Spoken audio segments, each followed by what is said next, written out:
This is a panel discussion for DMC2020. Post-COVID, where do we go from here? I'd just like to go around the room to begin. So if I can start with Nathan. Hi, how's it going? I'm Nathan Jones. I run the Newton Stewart and Minigaff Traditional Music and Dance Festival, which was due to take place in July this year, but had to be cancelled. And we also opened the Vault Arts Centre in Newton Stewart, a live music venue, to support the festival. But that was November last year we opened. So we managed the programme, but that's closed now too. It's good to be invited here and take part in this conversation about where we go from here. Thanks for coming. Kaylee? Hi, I'm Kaylee. I work as the label manager at 23rd Precinct. I look after the two labels, Limbo Records and First Run Records, and I'm the event coordinator for Resonate Music Conference. We've been honestly working through the whole time, and we've probably been busier than usual actually, so that's been great. But I'm looking forward to having this conversation, seeing what comes up. My name is Martin O'Neill. I'm a freelance artist and producer. Once was the operations manager for Dumfries Music Conference as well. And Cammy. I'm Cammy Black from the band 13 Crows. I've got a shorter resume than you. Singer, boxer, bricklayer. And thank you very much for having me. It's a pleasure to be here. And Olaf. Hi, my name's Olaf Furness. I'm the founder of Wide Events, which has the Born to Be Wide industry socials and seminar evenings, the Wide Days music business convention, and myself and my business partner Michael Lambert launched the Off the Record youth events 7 years ago as well. So it's a combination of that, and I co-write the Under the Radar column in Scotland on Sunday, which is the longest running column exclusively dedicated to emerging Scottish talent. And thank you for it. Well, I guess just to kind of kick things off, I suppose since March, since the big bad came, how has this affected everyone? Nathan in particular, you just started a venue. We couldn't have picked a worse time to launch a live music venue, to be honest. We just had to follow guidance and listen to the government and close. That was basically it. We do run tutoring. That was affected. We're slowly coming back to that, doing one-to-one and bits and bobs like that. But our main income stream was our live music venue, so it's hit us hard. And the income from the annual festival, that's gone. And also the time all this has taken to respond. You're trying to run your business and run your events, and then you're responding to weekly, monthly updates and new changes to guidance, and that's time consuming.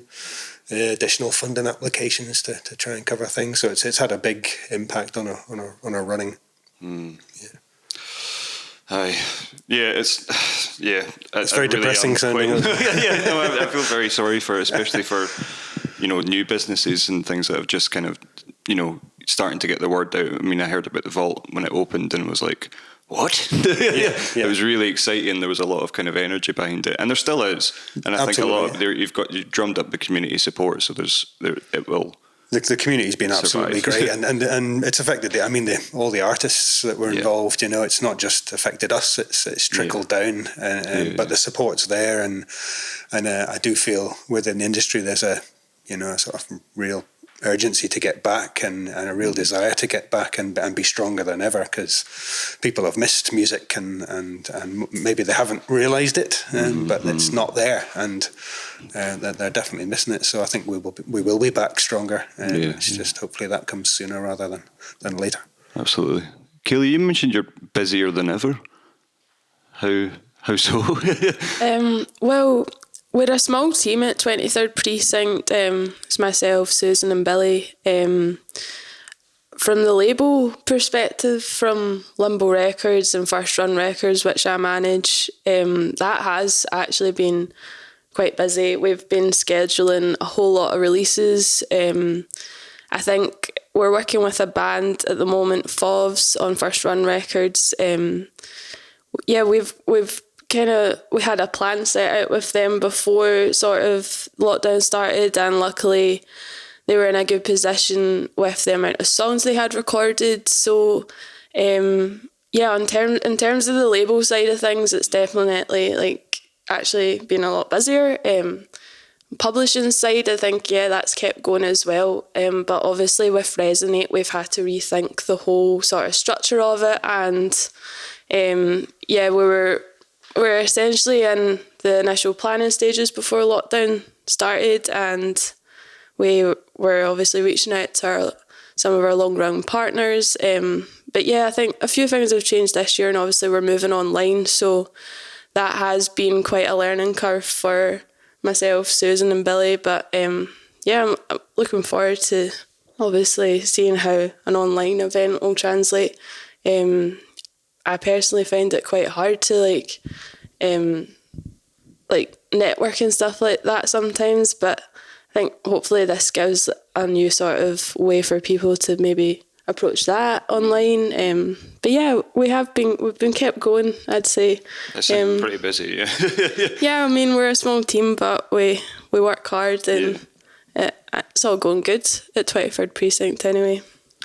And Cammy, well, being a musician as well, that's pretty much stopped. Yeah, well, like Kaylee says, I think what we've got left to do is release music, right? Exactly. Music and release music. We had a strange one because we brought our second album out in the middle of February, and we've basically had 10 days to tour it, and then it all got hit on the head, you know what I mean? And we got back at the start of March. So when lockdown came in, it was weird because we just got back off tour, so we were needing a rest anyways, and we're like, we've got a couple of months before we head back out. But then it all very, very early, the dates we had scheduled got put back a full year. So instead of going out in June 2020, it was 2021, and then it really hit home like, and it felt like you were losing 12 months. But like Kaylee said, again, you've got to kind of think as if you're gaining 12 months to write and bring out the album or the hits, you know. Have you found that actually kind of useful, that kind of time? At the start, I was like, oh no, we've lost 12. But no, I think you've got 12 months to readjust, or you've gained 12 months that you never had, and the kind of playing field levels out a wee bit. I think. You got 12 months to get to there, like a gig that was coming up in a month. You've got 12 months to prepare. You know what I mean? Yeah. 12 months to prepare for a gig. Yeah, positives. That's all you can do. Yeah. Oh, totally. It'll be some gig though, won't it? Yeah. Well, not just a gig. Well, a whole new album, whole new set of songs, and a whole new persona as well. Yeah. And Olaf, obviously, you're with wide events. That's the entire events industry and the music industry.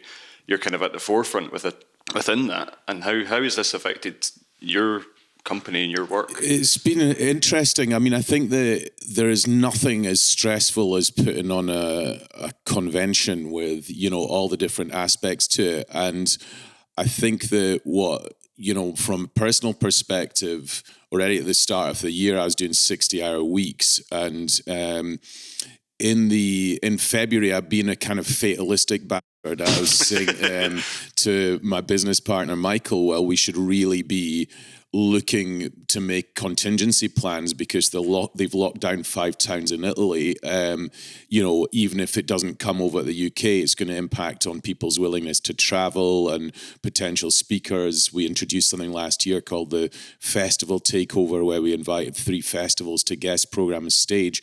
And at that point, we were actually talking to an Italian festival guest program. So it was, we were constantly sort of revising our plans, and then the day we decided to, well, we didn't decide on that day. We decided a couple of weeks before to postpone the event. The day we made that public, 2 hours later, the government announced that pubs were going to close, and and then on the Monday they announced the lockdown. So we were kind of coincided with that. But I think that for us, the negatives have been that obviously it's really nice to have your pals coming from all over Europe and coming to Edinburgh and taking part in the event, and also the nice part of traveling to other people's events. But the positive has really been that it's allowed us to totally reappraise what we do, why we do it, what the key things are that people are looking to get out of the events, and also learn a whole lot of new stuff. So, I mean, we ran about 5 or 6 online events before we did the virtual Wide Days in July. So essentially put it back by 3 months. So we were already getting into practice. We checked out loads of other events that were happening to see what the kind of what worked well and what didn't. And we took, obviously like any event, you take chances, and we basically took a chance on an online platform that was created by the same people that do our event app. And Michael spent about 3 weeks essentially beta testing it all. They told us everything was in working order, but it never is. And we got the same number of delegates as we did for Wide Days itself last year for the physical event.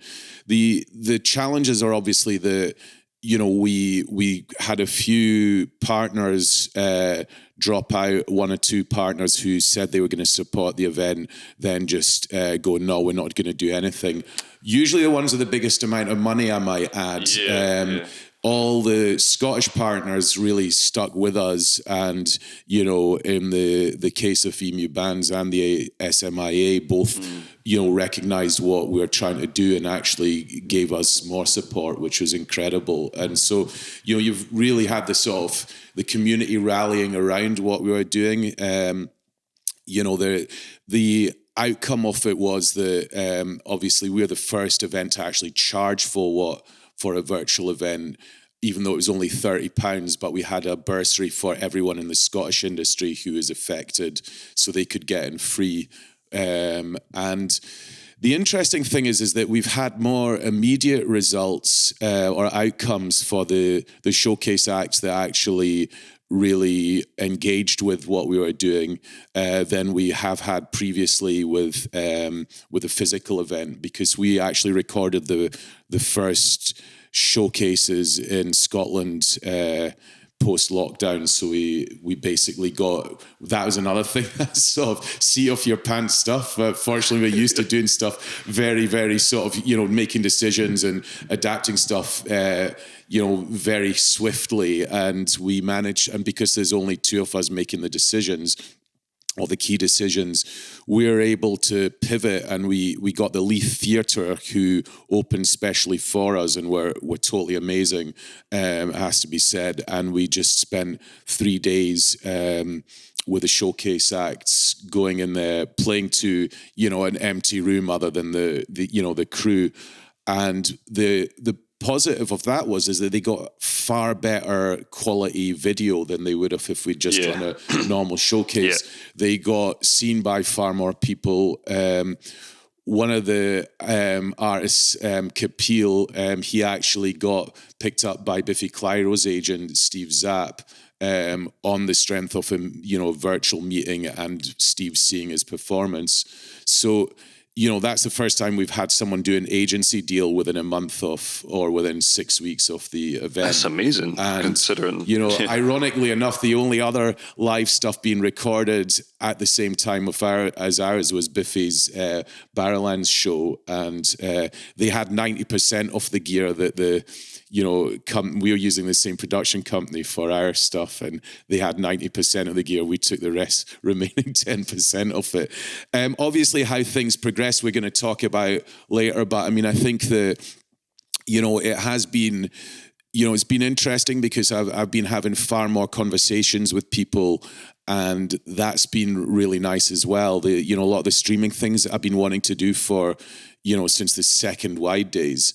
And now people are just so much more familiar with it that it also opens up opportunities. We had the most diverse Wide days ever. So although we were the first event to have gender balanced speaker lineups, we actually had a really ethnically and age wise the most diverse event ever, because you can get speakers from anywhere really, as long as they're in the in a time zone where they're up at the same time as you're doing the panel.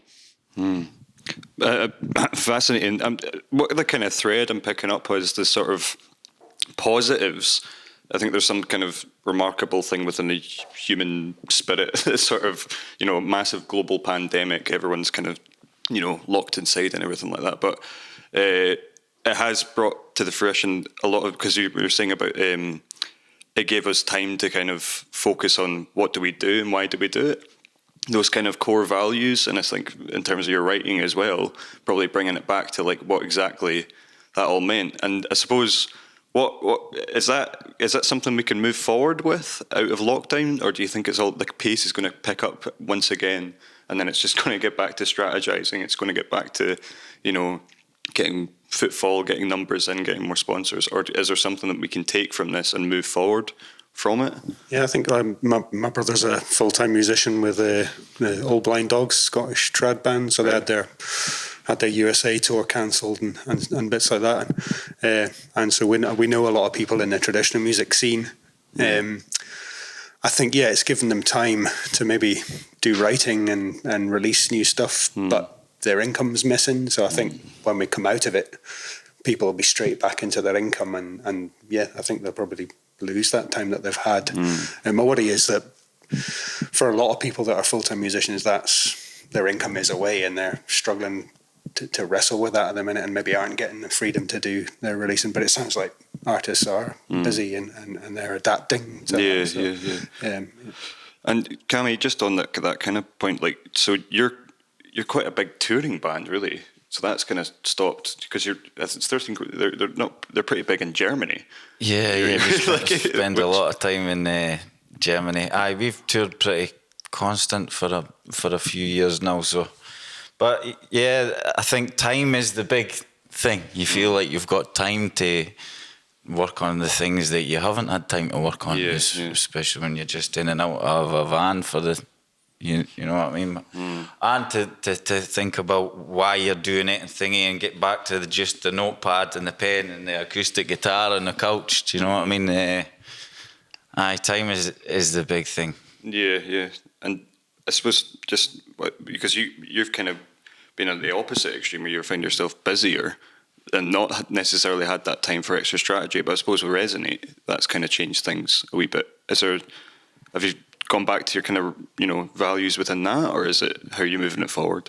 Yeah, with Resonate, we've definitely drilled down and had a bit of a change with what our approach was, and we've still got our 4 core values and the key pillars, which is development, accessibility, creativity, and diversity. But overall, it has given us a bit of a chance to actually sit down and think about what the panel topics we're wanting. And as like Olaf says, it's like a great way to bring a whole lot of different people from all over the world that you probably wouldn't be able to put in front of that audience normally.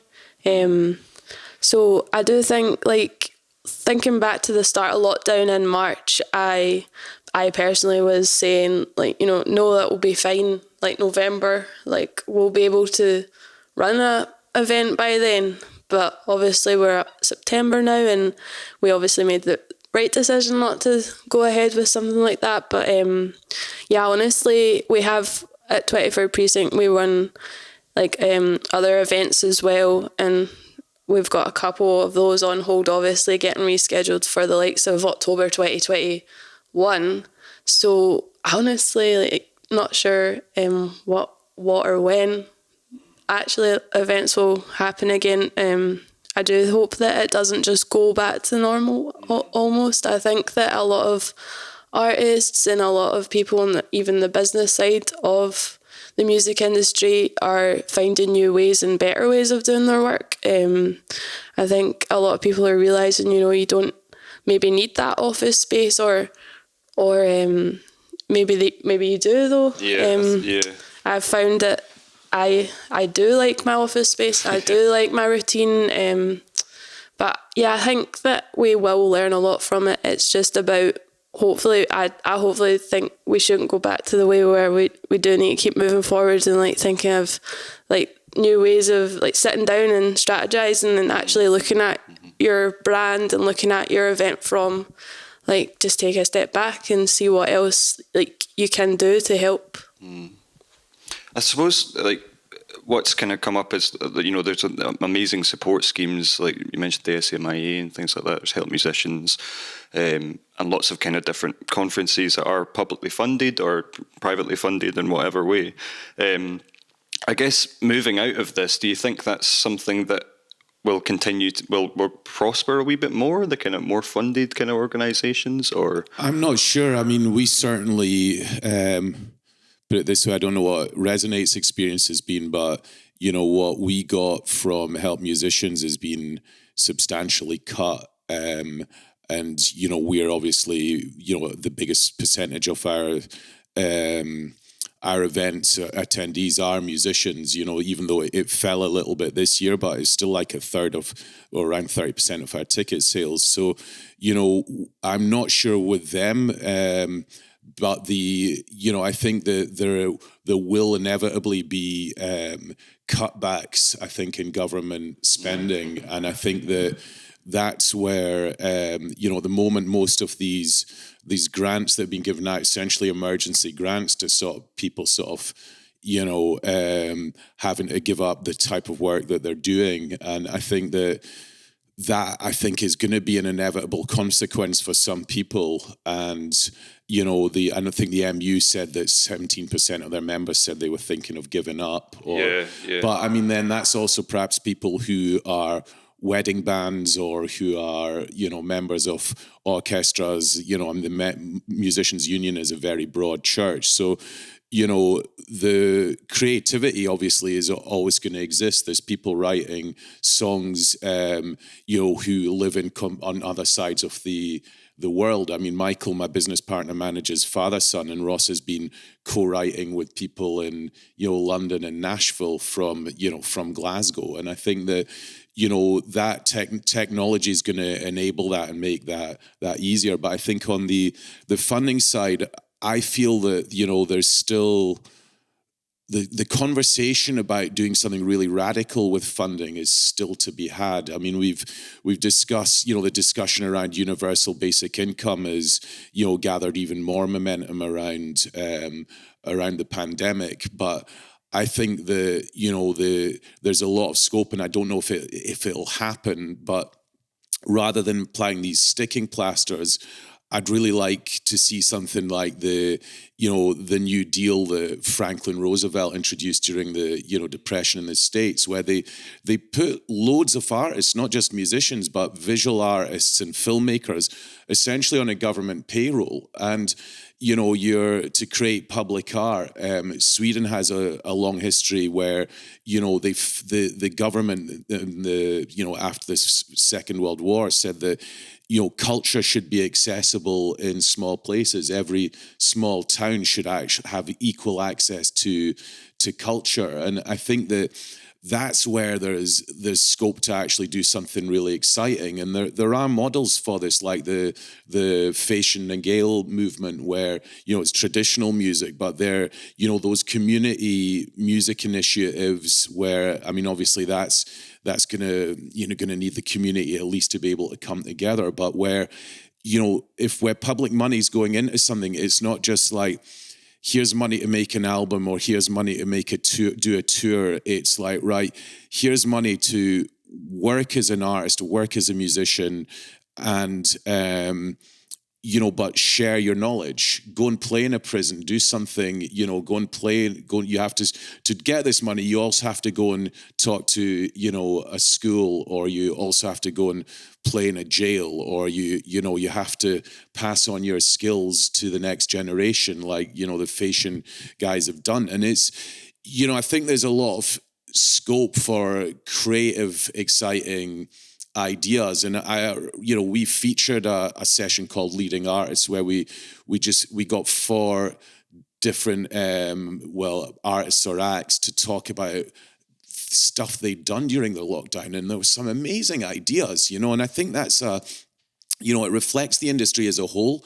There's the people that have just gone, right, okay, well, we have to do something, and then there's the people that have gone, this is utter where can I get some money? And and we're kind of we're in this sort of situation where we're like, all right, well, there's opportunities here. Where can we get some money to sustain ourselves for the time being? And what can we do to sustain other people? I mean, the main driver for us postponing rather than cancelling Wide Days, because we could have just cancelled it and probably would have been better off financially, was that we've got a big team of freelancers that have been with us since the start in a lot of cases, and we wanted to make sure that we could give them some work, and the guy that did the lighting for the showcases was, he'd been working on a building site for 3 months. So this was the first time he was actually coming in to do his job that he was skilled in. And, and at the same time, I think that we all need to have a look at what we do and how we do it. I mean, I think the idea of, Mikey and I going, 10 different music conventions around Europe, to be honest, suddenly we can't really be arsed. We're quite happy going for a nice walk in our own cities. He lives in Dundee, I live in Edinburgh, or, just not having such frequent travel, and, your whole, we're still getting loads done, and like Kaylee, we're still really busy, but we're just busy in a sort of different way, and in a more kind of balanced way, it feels. And I think that that's where to go back about the point with public funding. I think that there is we are now. I think we're looking at this carrying on for a good couple of years, being the fatalistic that I am, and but what can we do to help sustain as many careers as possible in the industry, and what transferable skills have people got? If you can't open a venue, but you'll likely have loads and loads of promotional skills, business skills, business ideas, creative ideas. If your venue has to stay closed, what kind of, how can it be used? What can be done? How, all of those things, because that I could totally appreciate that, opening somewhere and then, within a week you have to close it again. That's brutal, and it's getting that creative thought, and also building the community around that, because we found that people that were running other events, I'd go for these long walks, and then just chat to folk about what they were using for their events, how they were doing it, and there was a really collegiate feeling. So we picked up on a streaming facility called StreamYard, which is better than Zoom, because I had a chat with my mate who runs ILMC, and and then we did a partnership with them and did a panel together with them. And, we've shared what our experience has been with a lot of folk in the traditional sector as well. We speak a lot to Lisa Whittock about, how we've approached stuff, but English Folk Expo, and, where it's a lot more traditionally been a lot more live focused than, say, with 23rd Precinct, or with Limbo, or with, other, Scotland's more established labels are generally more electronic based. And so, I'd imagine, you can correct me, Kaylee, that you guys, you'll have experience getting syncs for your recordings, and, exploiting that music in a way that, goes beyond the live sector. So, I think the next thing I'd be looking at is like, right, okay, how can we help the area of musicians or music industry where it is predominantly live, make money from other sources? Because, Mikey was saying he got a sync brief from an agency in the States going, we're looking for Scottish sounding music, like traditional music. It's like, it's not a huge sync, but it's $6,000, right? So, if you're $6,000, you think about, getting a $6,000 fee for sort of live shows, but all the expenses involved in that. Maybe there's scope where at least some of those artists could be tapping into those kind of income streams as well. Mm-hmm. Yeah, I think that that's a really good point. Like, for example, at Limbo Records in 23rd Precinct, we ran a live stream across YouTube and Facebook. Obviously, that was great to keep up. Like, obviously, like, still showcase the live side, but obviously you're not going to make money from that at the moment. So things like sync and like avenues like that maybe artists aren't like looking at normally, that's definitely like something like $6,000 that'll keep you going for maybe like a couple months, maybe more than that. Like, so definitely think that different avenues should be explored, and keeping a presence of live is quite good as well for your live streams. But I think it's just to pick up on what you were saying, kind of that it's interesting because being sitting in the stove talking about that kind of like, accessibility of culture and arts and everything like that, and using those platforms. But pick up on you mentioned transferable skills, and it's kind of funny because I've always sort of thought the music industry sort of lied beyond some other within the creative industries. It sort of sat somewhere else because of that sort of like income generation element to it. Whereas like coming from a visual artist point of view, it felt like more like musicians didn't tend to think of themselves almost as freelancers within that. I don't know quite what I'm saying, but it's sort of like... I think I understand what you're saying. Yeah. I mean, I think that if you go to the States, or like not just States, actually North America, and, I went to a conference in Colombia as well, so it's South America too, but there's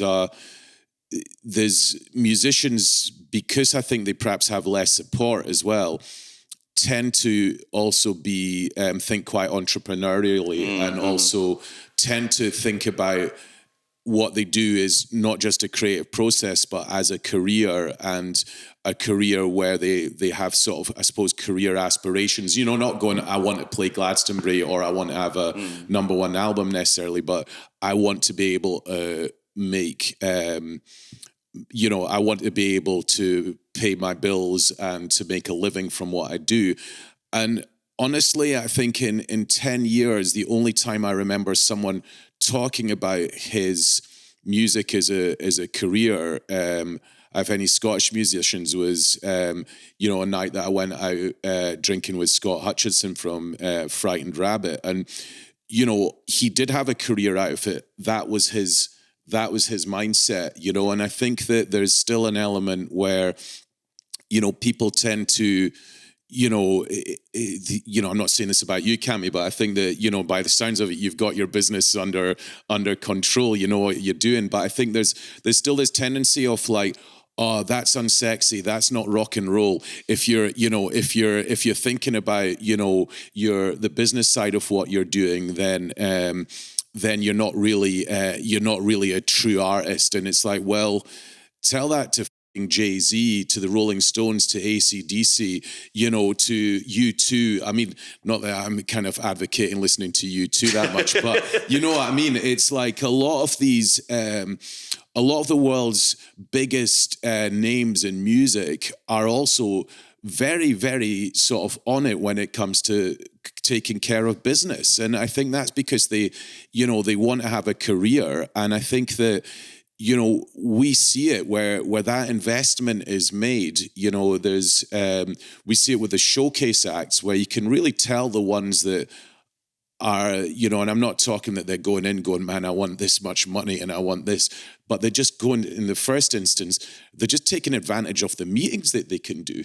So, that we bring in all these people in, and I'm sure it's the same with what you do with Resonate, where you bring in these people, you can see who's doing meetings with them and taking advantage of that, or saying, look, even if it's not going like giving them a mega pitch, but it's like, all right, I'm playing tonight, or, I've got this album coming out in a couple of months, or, you know, even just, you know, making a connection by buying someone a pint or something. But I think that that's a really important, an important thing to look at. And I think it's, you know, again, one of the things that's really happened in the past 6 months is that there have never, ever been so many opportunities for people in the industry to connect with each other without having to pay for anything more than their internet connection. And there has never, ever been an opportunity for artists to be able to connect with experts and people right across the industry without having to pay anything. All it requires is a registration. I've taken part in online events that the physical version costs 500 quid, and that's just for the ticket. Never mind getting to Cannes or New York or wherever it might be. And when I look at the delegates, I'm like, well, not just where the f*** are the artists. I'm like, where the f*** are all these people that call themselves managers in Scotland? Where are all the labels? Where, you know, because this is an opportunity that's been handed to you on a plate, and there's people talking about how you can get royalties from, you know, bits that you wouldn't have thought about. Where are all these hidden pots of cash? And you know, you don't even have to leave your house. I mean, it's amazing. And there's, you know, I think that's where, you know, that kind of shift in mindset needs to sort of happen. And I think that, you know, that's no guarantee that you're going to have a living, but it is it's going to put you much further ahead than lots of, you know, everyone else, because most people aren't bothering their arse. I'm very lucky that about a year ago I learned how to screen print, so we've been making our own merch for about a year and a half. All right, okay. I bet you Jay-Z's never done that. He just sold crack. It was more lucrative. I've got a... During the start, I'm a bricklayer as well, which I resented most of my life, but now it feels like it's a trade that's nurtured me in its bosom when I've needed cared for the most, you know what I mean? But at the start, I was just doing live streams from my kitchen, and I was able to go to my little unit. I've got a little room about half the size of this where we can design our own merch and print our own merch, and that's all we could really do then. So it's give us time to really work on the brand. I've got like woven labels and everything for my t-shirts now, you know what I mean? I feel like I'm on it. Jay-Z's got nothing on me. I mean, for me, the digital technology has been there for a long time. It's just this crisis has made people realise that they can work better, they can work more effectively, they don't have to travel, they don't have to do these things. I think there's a realisation there now that they can put stuff out streaming. We initially dismissed that and thought, hey, look, we'll be able to have gigs soon, it'll be fine. But as time's gone on, we're now looking at, you know, camera facilities and trying to work it that way. But I do still feel for the artists though that are sat. That was their income, and some people don't have something to fall back on in there.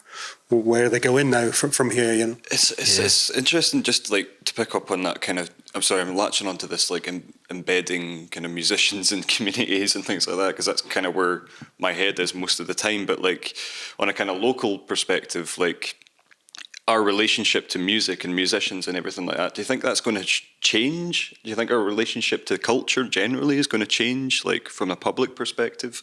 Will we desire things to be more local to us? Will things move beyond the kind of centres of power, or you know, because you're based in Newton Stewart. I mean, what was there before then?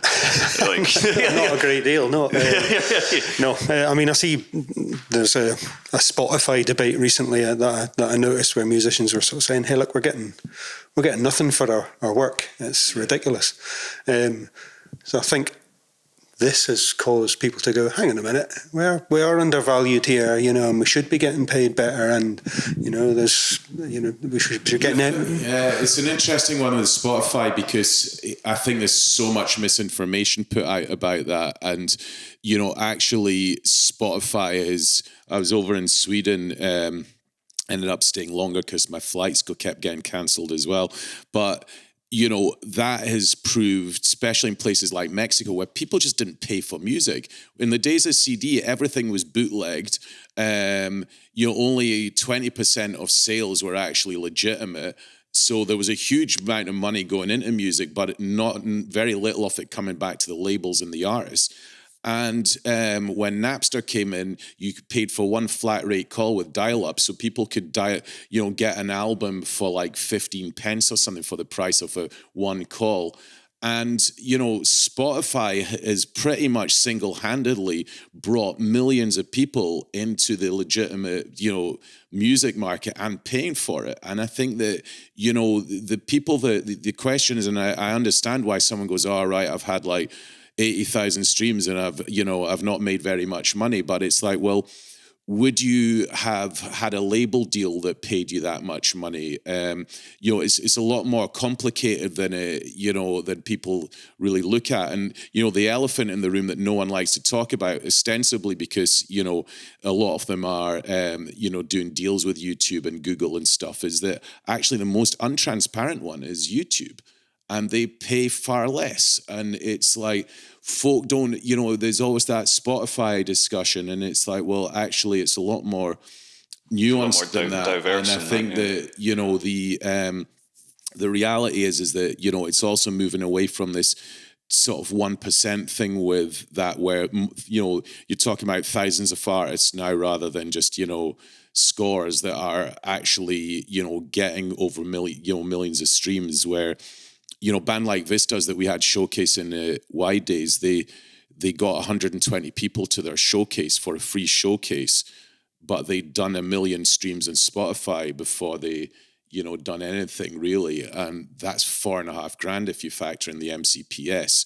So for an unsigned band, and, it carried on. And then they went in had a number one indie album when it was released a few weeks ago. But I think that again is that element of it's understanding the technology. It's looking at in the same way that everyone used to want a Radio 1 playlist when I was growing up, and artists were like, Radio 1, it's I never got a Radio 1 playlist, and fucking HMV won't stock my album, and and there's those bête noirs, and I think that every generation has them, and it's like now it's like, everyone's angry at Spotify and at Live Nation, and there's some reasons to be angry about certain stuff, but I think that quite often they're not the ones that most prominent around it. And it's like, well, how can you use the information that you're getting from that? And again, those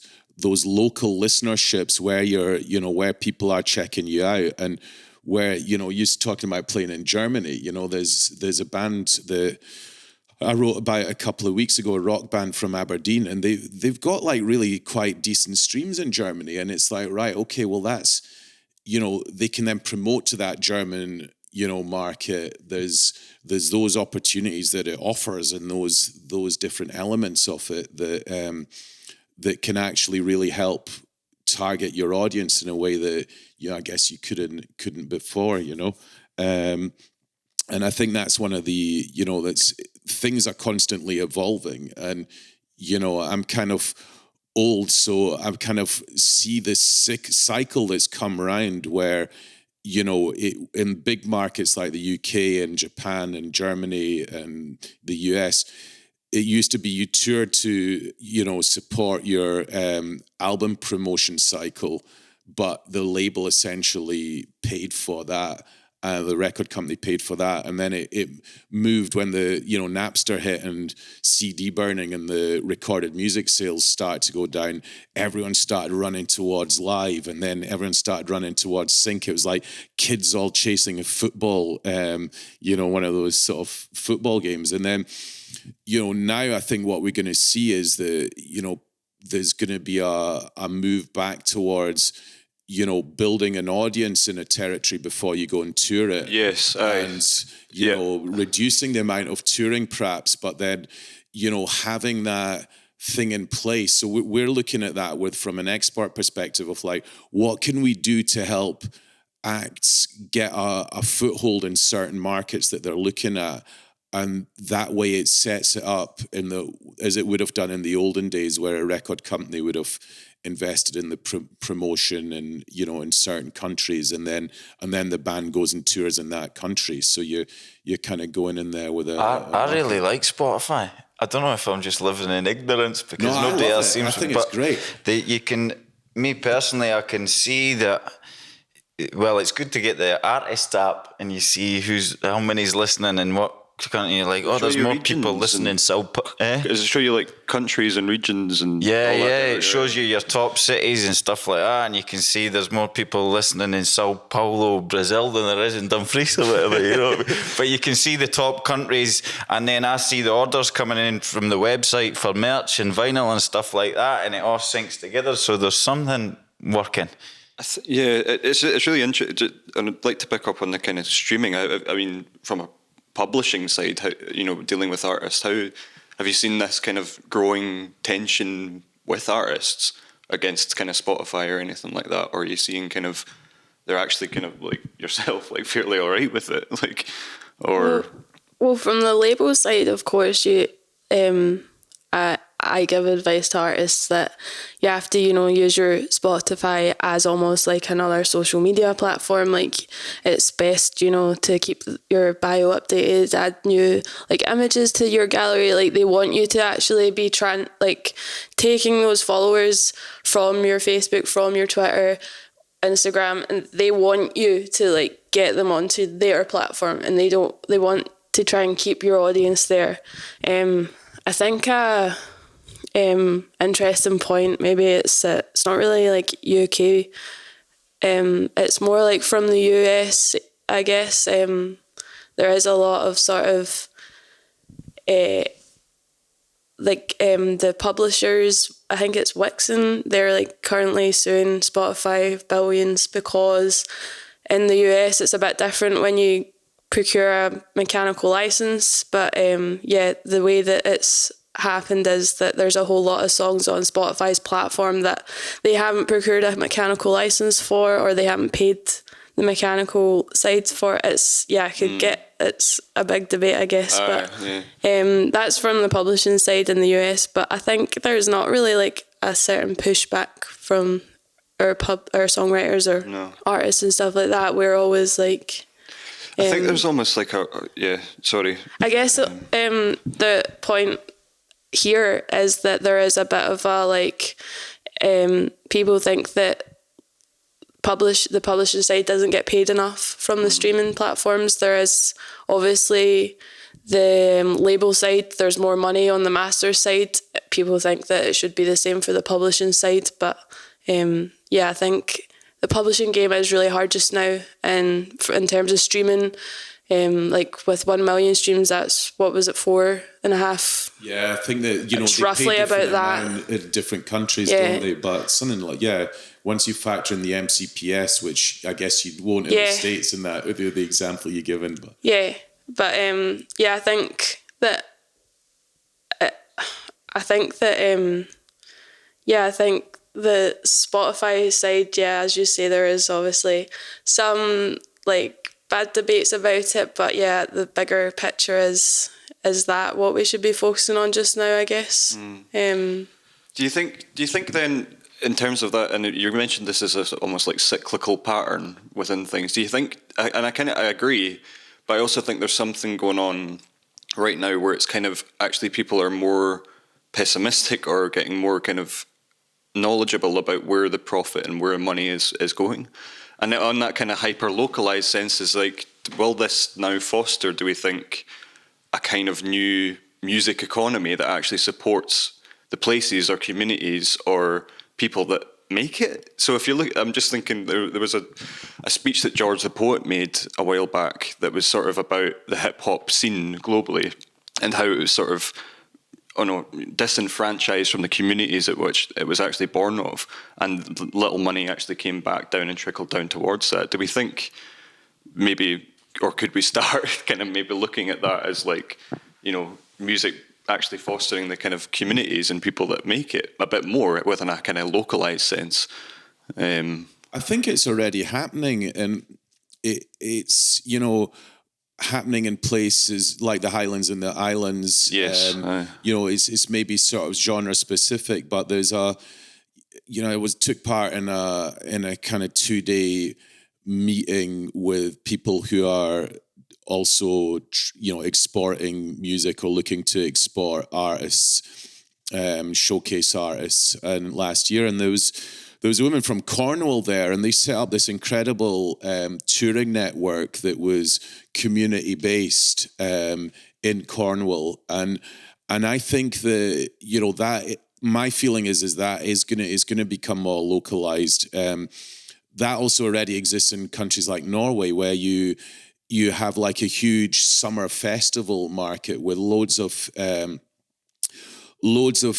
small communities all around Norway hosting music festivals, and they don't have these ludicrous exclusivity clauses, which were becoming a massive issue in the live industry. Yes. And which was when I was at the International Live Music Conference in March, this was just as the sort of Corona was getting to that tipping point, but there were still discussions going on about the way that was going, and it was very much pushed by Live Nation. But they're not the only ones doing it. With where you could have these exclusivity clauses and global ones, and where local promoters who are actually far more adept at breaking new talent were being kind of frozen out, even though there weren't any dates for that country and all the rest of it. Really stupid. It's a really stupid way of having the industry, and I think that they obviously would say it makes good business sense, but I'd say that it was essentially becoming harmful because the touring circuit was then pushed into the autumn. So, you notice loads and loads of gigs in October and November. And, a bit like when car number plates came out, the new one came out in August, and most car sales were then in August. So it's, and I think that that's where there's scope to, people are they're going to be less willing to travel, or they're going to be unable to travel because they don't have the money. So, there's obviously a massive economic downturn approaching. That's not being doom and gloom. It's just being realistic. And, so if you're able to see something in your own town or your own locality, then I think you're far more likely to do that. And, that happens. There's countries all around Europe that have got big acts that don't really cross their borders, but they're able to make a decent living from playing in their own country. And I think that's it's interesting just from the kind of D&G perspective. That kind of is happening somewhat within. I mean, you run the traditional music festival as well. Yes, I in July. So, I mean, do you agree? Do you think that this might foster something like more of a kind of localized touring network? There be better infrastructure potentially? Yeah, I do to an extent, but my worry is, I mean, for us, we can't have big audiences. They would have to be 2 meters apart. We can't up our ticket prices to cover that because people are economically struggling. Mm-hmm. So it's about trying to make it financially work and trying to pay the artists what they should be getting. But I mean, for us, when we were able to run, I mean, just bringing music down to a rural part of Dumfries and Galloway where people would have to travel to Glasgow, Edinburgh to see big name acts. That was working, and local audiences were starting to increase as well as visitors. So, but my big worry is how do we make it pay from this point on? I'm just wondering in terms of that kind of like the public perspective of having that. So if you've got that kind of hyper-localized agenda, I think people would be willing to pay a little bit more or to even not attend something so that others could attend something. It's definitely a model that you could try. It's relying on the kindness of others. Sure. There are interesting, alternative models, and I don't know how practical it would be in Scotland, but a friend of mine runs festivals in Romania, and she's done deals with local employers. So Bosch, for example, it's that produces the car parts. She essentially put on a festival that was sponsored by them. So, you know, the beauty of that is that you've got like the major employer, so they've got the economic clout. And if if local politicians are being difficult, then, you know, the CEO of the company will phone up and go, well, you know, this is for the good of, you know, everyone. And essentially the tickets are super cheap, and it's a perk for the employees. I mean, these days it seems in Britain every sort of company is just trying to screw their employees as much as they can and cut as many benefits as they can to them. But there is still those, you know, those social democratic elements in other countries where, you know, a company will go, right, okay, this is nice for our staff, you know, it's nice for our employees, and then they can come with their families and you know, with their friends and do something. I mean, obviously that doesn't get around the, you know, the challenges that you face from you know, from the logistical perspective. But there was a band in Holland that you know, just did a tour of campsites. So everyone was outside, and you know, they basically played to people on campsites, and I think that, you know, inevitably as time goes on, you know, it's not that people are, I mean, I don't know, maybe it's a British thing, but it's got to be one extreme or the other. But, you know, when I was in Sweden, I went for an al fresco drink with an old friend of mine. It was the first time he'd been out since March. And I was like, God, you know, you've got a far more relaxed regime in Sweden. They probably wouldn't want to call it relaxed, but I would say it was. Or regime. Yeah, exactly.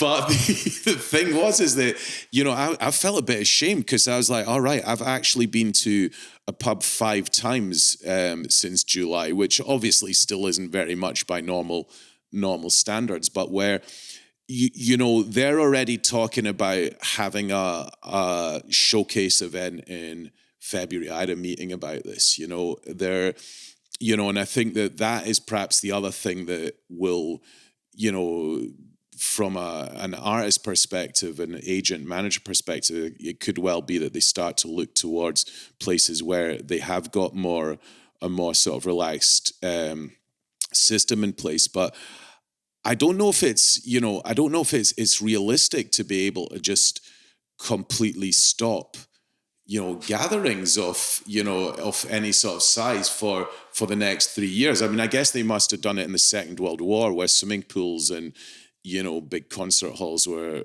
perhaps closed. But I don't know. I mean, what do you think? What's your sense? I mean, do you think that's the best part of it for me, is the music, is the people.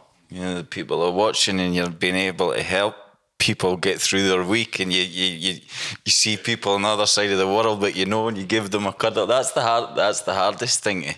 But I've just had an epiphany. I'm going to do a jail tour, I think. I think this would be a good time, would it not? Yeah. And I mean, it's good enough for Johnny Cash. Population's going to grow as well. I've been inside jails, and I've probably sang to pass the time, but I've never had a gig in one before.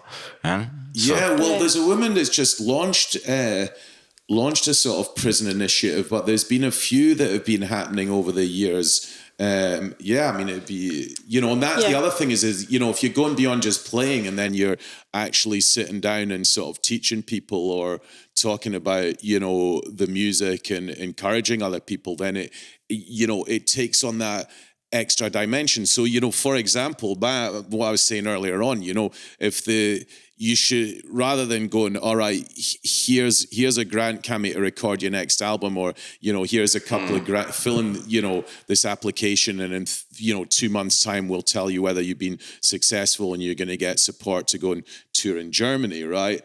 If you're like, all right, well, you know, we're gonna put you on a contract for the next year, and you go and play in prisons, and you do workshops, and you basically, you know, you're developing new skills as well, and you don't have to worry about paying the rent as a musician. Yeah, that's it. I was getting a little bit down before listening to it because I was thinking, well, I'm just going to write for a year and then I'll be back to it. Then as I was listening to the conversation happening, I thought, oh no, it's got to be.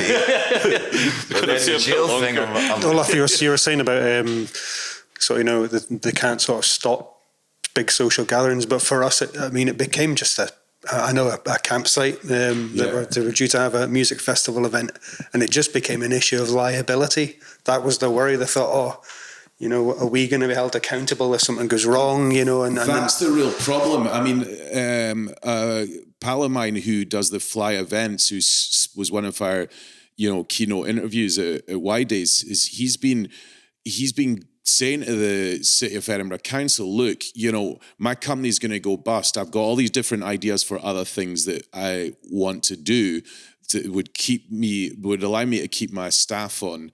And he says he's really met obstacles all along the way, right? And he says, unfortunately, like West Lothian Council's come in and said, well, we'd like, because they know he's done stuff at Hopetoun House, we'd like to talk to you about what could be possible, what could be done. So you've got neighbouring councils having a completely different attitude and approach to it. And I think that's where that's going to be key in it as well, because I think that there's, and this is kind of a general thing where, there is the liability and there is also that aspect of what you see happening in England, especially where you've got these massive illegal raves with folk getting stabbed and, all sorts of, chaos, and they're unregulated.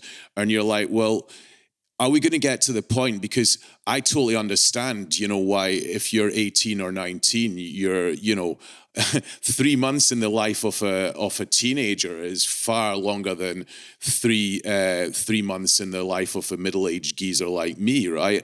So I could understand why you'd be like, that. I'm going to go out and party. I'm unlikely to die.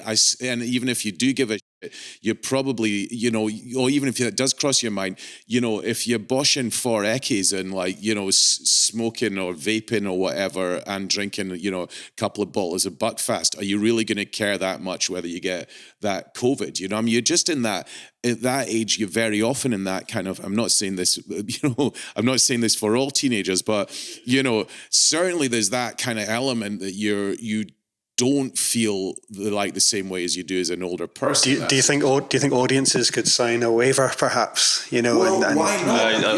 Absolutely, and I think the people would be willing to do that. And I think if you sign a waiver, if you go and hire a quad bike, or you do anything these days that could be injurious to your health, you sign a waiver, right? So yes is the answer to that. And the other thing that I saw is this great, and again, I think this is just the way sort of different places react. But I saw these things in Ukraine where you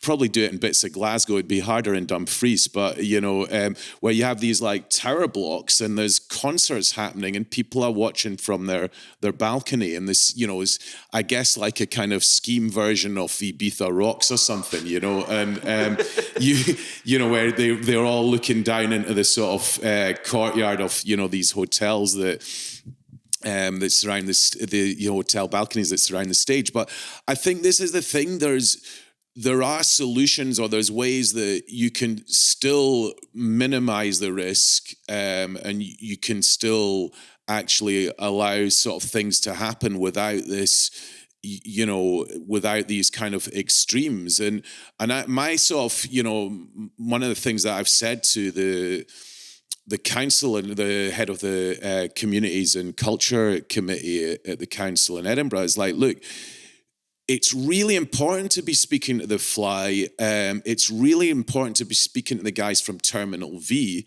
because if they're allowed to do events in some form, that's going to bring in people. 50% of their ticket sales are outside Scotland. It's going to bring people in Edinburgh, into Scotland at a time where there's not going to be any conferences.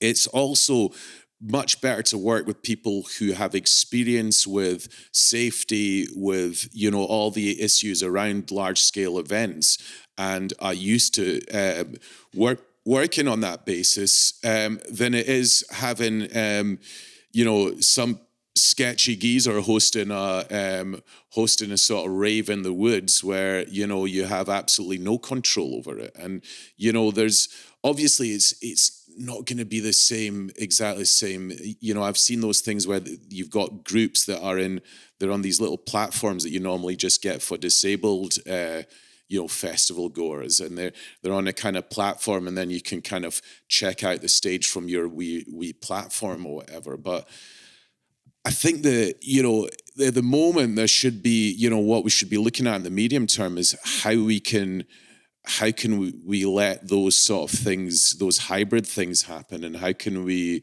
you know, at least allow, you know, companies to tread water so that the expertise isn't lost, because that's, you know, that's another thing. Never mind the 17% of MU members that, you know, perhaps in wedding bands, or, you know, I mean, I do them a disservice. There's probably others as well, you know, or orchestra members or whatever. What about the, you know, the sound engineers, the lighting, you know, the lampies, the, you know, the managers, the, you know, all those people that help keep the whole thing, the whole show on the road. You know, if they have to go and get other jobs or completely pack it in, then once things do sort of start to move back towards having events, if they're out of circulation, then, you know, you have to build everything up from scratch again. I mean, you know, Lisa Wittig was talking about an event she did, I think, in 1989 and 1990, and they had to import the stage from Belgium because there were no stage companies in Scotland, you know. And do we want to go back to that point where, you know, we have to bring in all that beyond expertise? the infrastructure, yeah. That's the kind of thing that would help our event, is all those costs that before we even make a profit, we're paying PA hire, we're paying for lighting, we're paying crew. You know, maybe moving forward, that's something governments could look at supporting. Yeah, what if they were, I mean, like, I know this sounds mental, but, you know, some of the things that I've said over the years that sounded mental have ended up happening, you know, like the agent of change principles. Donald Trump? Yeah, not that. You know, it's, but imagine if you're like, you've got a PA company that's about to go under and the government's like, all right, we're going to take a stake in that. Yeah. We're going to keep you afloat, but rather than just giving you a handout, you are now committed, you know, to providing sort of very heavily discounted or free staging for a range of community events. So it becomes a kind of partnership there. Yes, and you know, it's the same of, you know, and this, I've been arguing this for a longer time pre-COVID, where, you know, if the government's investing in a recording or giving a grant to recording costs, then I think there should be a trust that has where that money comes back in. You know, where there's there's a royalty like a label or a producer or anyone else involved in it. You know, it's like an investment, because far too often what happens is once people have trousered the cash and done what they have, they've got very short memories, and there's, you know, the likelihood of them then going, oh yeah, well that really helped me at the time, so I'm gonna reinvest in something similar in the future to you know, help the next generation. That doesn't really happen much outside the, you know, the trad sector, or, you know, there's umpteen artists that we've supported with our showcases, and most of them wouldn't even fill in a survey. And, you know, you've got that, which would, you know, essentially help us make the case for the next bunch of artists. And you're kind of like, same with a lot of the managers, and it's like, well, all right, let's do this as a kind of business deal like you would with a label deal. If you're getting 10 grand, then, you know, there's a 2% or a 3% royalty for a trust. So the next, and that creates, you know, if someone is successful, then that creates a, you know, a pot of cash that can help the next lot. And I think that's where, you know, you could be, you know, something like those costs and the licensing costs. and the license for running it, the rates that venues pay, all of that stuff. I'd extend it out to the artists, they should be in that as well, because Well, I mean, say if he was on a salary or, for doing his prison stuff and then, also doing, but you didn't have to worry it, but you could go and, it means that instead of paying you like, a huge fee out of his pocket, your kind of welfare is already taken care of. You're making a living, and then but you get the merch. For example, you can keep the merch revenue or something. And it's like, because let's face it, most artists, other than the kind of like very top tier, are sort of leading a hand to mouth existence anyway. So if there's something that offers stability, and you've got a situation where you can then, everything else is like a bonus. It's almost kind of like going back to that universal basic income. Sorry, on you go. I think that's all, that's what we need. We need the government to obviously step up, but unfortunately I feel like in the UK, we are a bit more close-minded in terms of, as you were saying, there's bands in Holland, touring campsites and stuff like that. And I guess just the point I was going to say is just that artists should maybe look at other countries and seeing what people are doing there, because unfortunately I feel like we're going to be a wee bit behind on other countries. Yeah, I think it's really interesting. Sorry, just because I see I've just kind of done a mind map there, where it's sort of like to maintain that kind of business infrastructure is almost like you kind of have to separate yourself somewhat. As say, I'm a musician, so working in a prison or having some kind of socially conscious community benefit, and then also kind of balancing that with a kind of wider business sense where you can use the infrastructure of the music, businesses, everything to kind of further that. But essentially, it's the accountability of governments to kind of look at, how do we value musicians? How do we value artists? How do we value kind of creative, and community-driven kind of events? And until that kind of happens, or that shift happens, how do we kind of make the point a bit more? Is it more campaigning? Is it more? How do we shift the perspective a wee bit? There's loads of campaigning going on, but what you have to remember is with the music community, you've got theatres, you've got obviously as a literature, you could just that's perhaps less affected, but filmmaking, there's so many areas, and that's just the creative industries. Then you've got, the tourism and the hospitality industry, who really, if you've got a small venue or you got a pub and you simply can't open, or you can't have enough people to make it viable, there's not much else you can do. If you're, for the time being, for the medium term, if you're an artist, you can be writing, you can be catching up on all those royalties in those pockets. You can be making sure that your Spotify and all your other different, social media, website and other streaming services, that you have everything on there that's supposed to be there. You could be looking at all those, all those blogs, all those podcasts and videos and events that are out there that basically give you a summary of what needs to be done, right? And if you can really say that you've done all that in the past 6 months, I take my hat off to you, but I think it's a very, very small number really have. So, give it another 6 months, and then once you've got all that in place, then it's like, all right, well then what's the next step?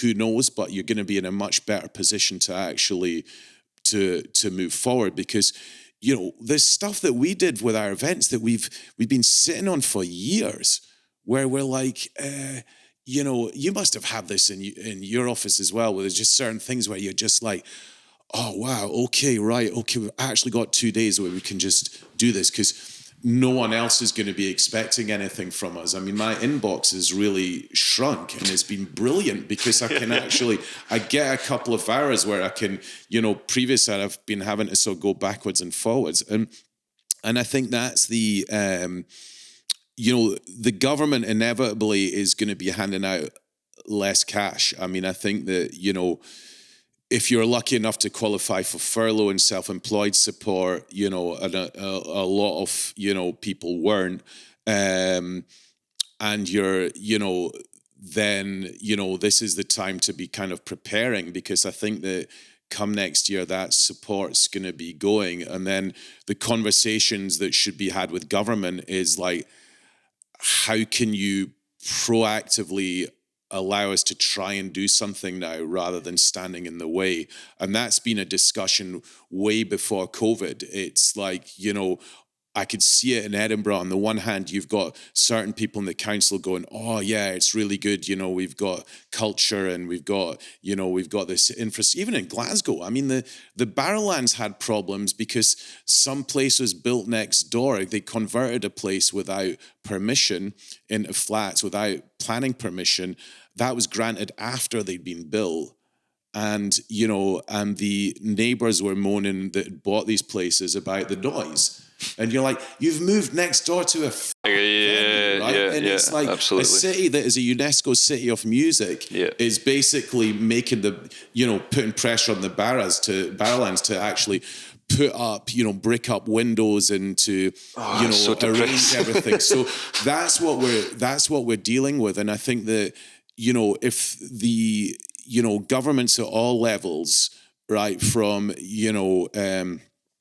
small, councils right up to, Holyrood and Westminster, the main thing that they, really need to be looking at from my perspective is how not to get in the way. And then that should be the goal. How can you allow this to happen? How can you have a less regulated thing, not like from safety, but from licensing, from rates, from the obstacles and the hoops that you have to jump through if you're putting on a festival. I mean, half the time I think that, festival organizers are, spending time having a debate and negotiate with authorities just to do something that's ultimately a really nice thing, I mean, and I'm hoping that with, the loss of festivals, when I really hope that leads to a focusing of minds. I mean, we had all these kids moaning about the festival last year in Edinburgh, right? By which they mean the Fringe, and what they really mean is a bunch of posh coming up from London, right? Whose talent is inversely proportional to their confidence, right? It's a tiny element of the Fringe, right? And and the Fringe actually helped sustain grassroots venues because they could be open all day, make loads of cash, and that then got, used to support what they did the rest of the year. Now, I really hope that this focuses minds and that people go, right, all around Europe, this festival that we never really gave a about, that we made it really difficult for the organizers to host, and where we charge them all sorts of money for different permits and everything else and all these different regulations. We're now we realize that without that we've lost tons and tons of money. There's an amenity that's gone. There's an enjoyment factor that's gone. And, what can we do to help them return? And I think that from my perspective, would be really the question I'd ask of government. How can we, never mind sustaining people and keeping them going for the time being, in the medium to long term, what can we do so that they can take place again? And what could be done to facilitate that? Everything from things like PA hire and all the logistics costs, right through to regulations and and all those other things. I mean, your insurance, all of that's going to be a huge question. I think that something like the waiver is, disclaimer or whatever, was a really easy common sense solution, right? I suppose like I was just thinking it because I was like, oh yeah, that's a great idea. But then I think with the virus, it's sort of like, it's not, you might be taking accountability of yourself, but you cannot dictate what You're stepping back. You're stepping back out into the community. So that if you're going back to see your granny thereafter, then, that's the issue. It's she hasn't signed the waiver. No, it's it's complex. It's really complicated in terms of that. But I think on a wider kind of point though is that idea of accountability shifting from kind of councils and governments onto like the organisations, the people, the unions, the people that represent that, and thereby shifting that whole entire kind of cultural kind of, thing about, sorry, I just find that so depressing. The flats next to the barrows. I was like, it's totally like scunnered me. And like how our kind of governments need to shift their attitude from profit and private, property and everything into kind of accountability. I just think some of the kind of, just as kind of summary of, if I can do it, the kind of idea of musicians in community context, but musicians becoming more of a kind of integral part of society and becoming more kind of socially conscious within that. Sort of more questioning of the economy of music and where that kind of, where the accountability lies and how does that then feed the communities of which that music comes from.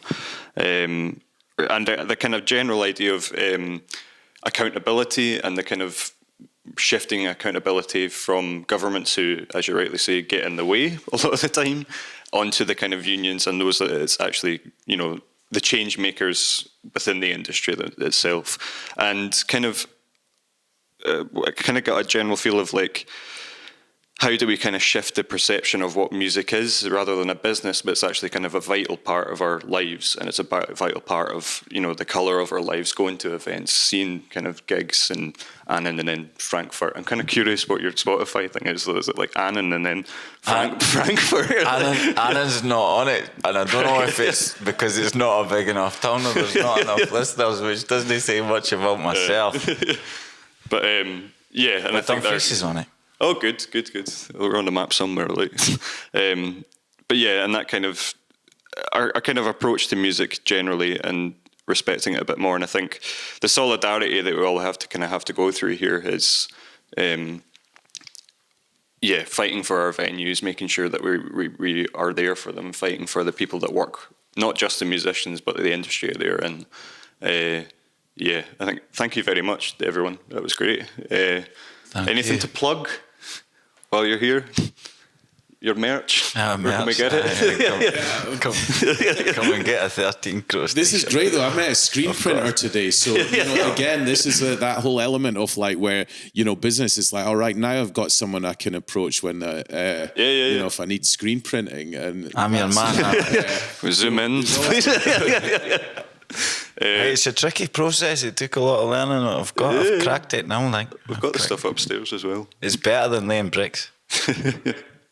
I think that in Scotland, obviously, there's already that kind of, there's not really the infrastructure there already. Like a lot of the talent obviously goes down to London. But I think a lot of Scottish artists have already realised that, obviously, and they already sort of try and, a lot of Scottish artists I feel do have that sort of, this is a career rather than like this is just I'm playing in a band or a music. But yeah, I think luckily in Scotland I think we already have that sort of head screwed on where sometimes you have to create your own infrastructure for you to sustain your band or artist project. I think it's important to do that as well, and you're not getting wrapped up in everybody else's stuff. Because that can drive you insane. You know what I mean? I think there is a cautionary note with this as well, because there are the whole way that stuff's set up, and there is. I don't want to be bleak about it, but from certain elements of the industry, there is a lot worse to come because, those PRS royalties that would have been coming in from pubs and any, where music's played, from festivals, of course, or, from gigs, they've just been wiped out. And, the crazy thing is this, you can't have music on in pubs and gyms or what have you. But, because people might shout. And it's like, no, I think people are going to shout because you're letting them get hosed up. That's going to get people shouting, right? So it's kind of, those things, I understand where the idea comes from, but then, and sometimes, to be honest, when you hear really music in a pub, you're kind of thankful that there isn't any. But, let's face it, on the bigger ecosystem, it is actually a really big deal. All those kind of tickets that haven't been reimbursed for concerts that were due to take place this year, so that they've been postponed. So basically, it makes it less likely people are going to ask for refunds.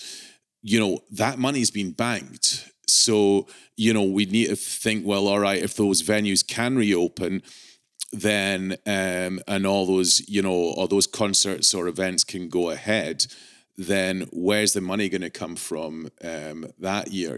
And I think that, there might also be a rush gradually, or maybe not a rush, but more of a sort of move towards those areas where money still can be made. So, I'd be saying to folk now, start informing yourself about things like sync, and, don't expect the live revenues to return as to what they were before, and think about, other stuff you could be doing to make money, because it's, I think for the long term, it's going to be extremely disrupted, even if, and uncertain. And, I think that's where, anything that people can check out. I mean, I don't know if it's still up there, but there's stuff on data and royalty collection from MEDEM. There's a great thing from the Sandbox conference that took place last week, for free, normally costs something like 500 quid.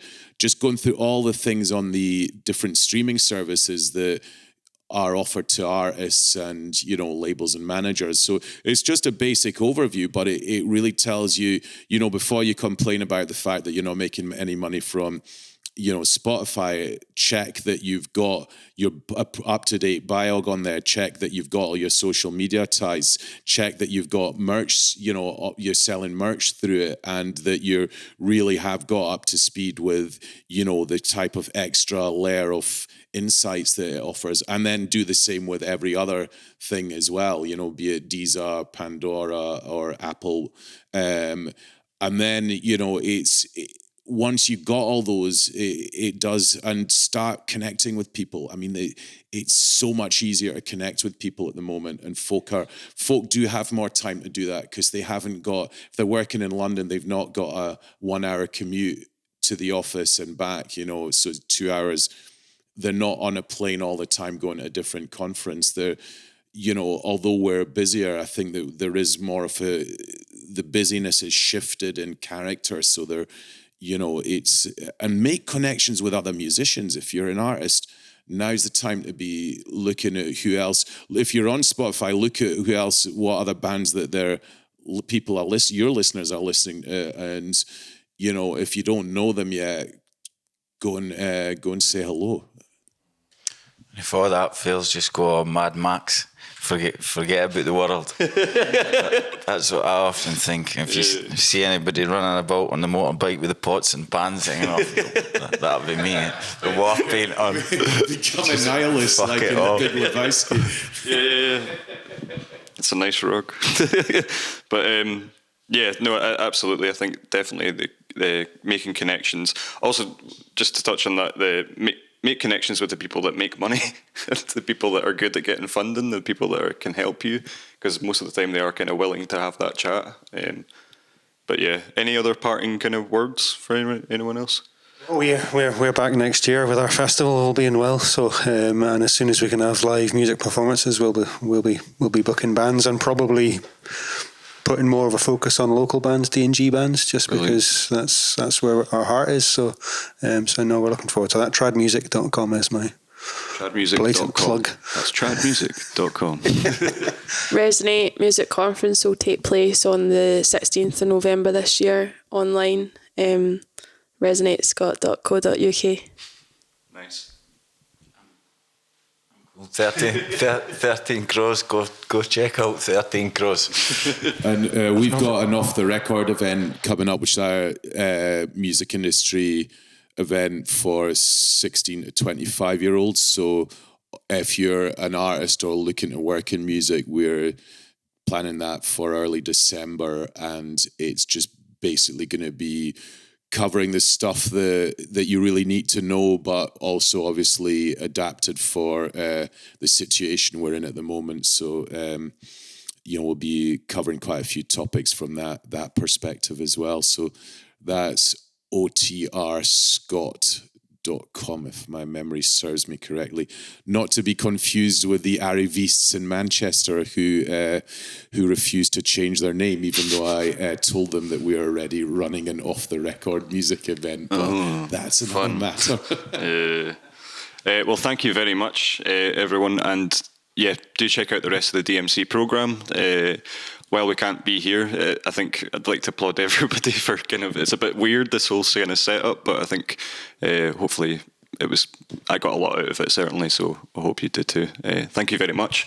Cheers. Thank you. Thank you. Thanks.